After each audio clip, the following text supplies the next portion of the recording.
দেখতে কিন্তু খুবই সাধারণ একটা রেসিপি মনে হতে পারে, কিন্তু বিশ্বাস করুন এটা খেতে খুবই দারুণ লাগে। গরম ভাতের সাথে এই ভর্তাটা একবার ট্রাই করে দেখতে পারেন, মাছ মাংসর কথা আপনি একেবারেই ভুলে যাবেন। ভর্তা তৈরি করার জন্য আমি এখানে নিয়েছি কিছু ধনিয়া পাতা, আর নিয়েছি ৮-৯টা শুকনো মরিচ, 4টা কাঁচা মরিচ। কাঁচা মরিচটা নিয়েছি যেন সুন্দর একটা ফ্লেভার আসে। আর নিয়েছি কিছু পেঁয়াজ। এখান থেকে আমি কিছু পেঁয়াজ বেরেস্তা করব আর কিছু কাঁচা রেখে দেব। ভর্তা তৈরি করার জন্য আমি এখানে বেশ কিছু কচুর মুহি নিয়েছি। আজকে এই মুহি দিয়ে আপনাদেরকে ভর্তা বানিয়ে দেখাবো। মুহিগুলোকে আমি আগে থেকে সিদ্ধ করে নিয়েছি, এখন মরিচ আর পেঁয়াজগুলোকে ভেজে নেব।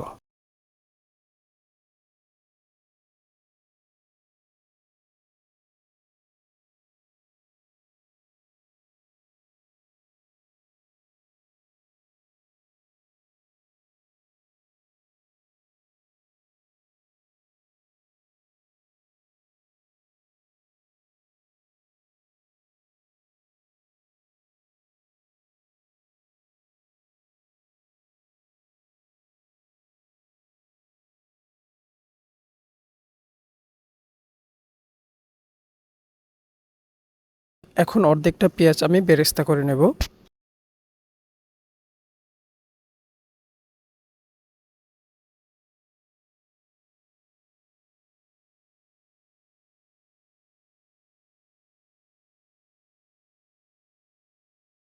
এখন স্বাদ মতো লবণ দিয়ে মরিচগুলোকে ভালো করে কষলিয়ে নেব।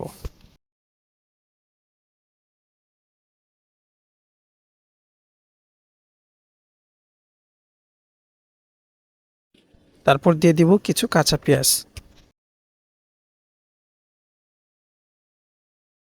এরপর বেরেস্তাগুলো দিয়ে আবারও ভালো করে কষলিয়ে নেব। এখন দিয়ে দিব 2 চামচের মতো সরিষার তেল, আর পেঁয়াজ বেরেস্তা করেছিলাম সেখান থেকে 1 চামচ তেল দিয়ে দিব।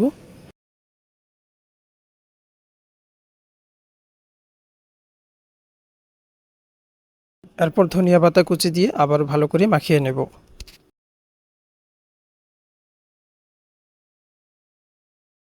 এখন আগে থেকে সিদ্ধ করে রাখা মুহিগুলো দিয়ে ভালো করে কষলিয়ে নেব, যাতে কোনো দানা দানা না থাকে।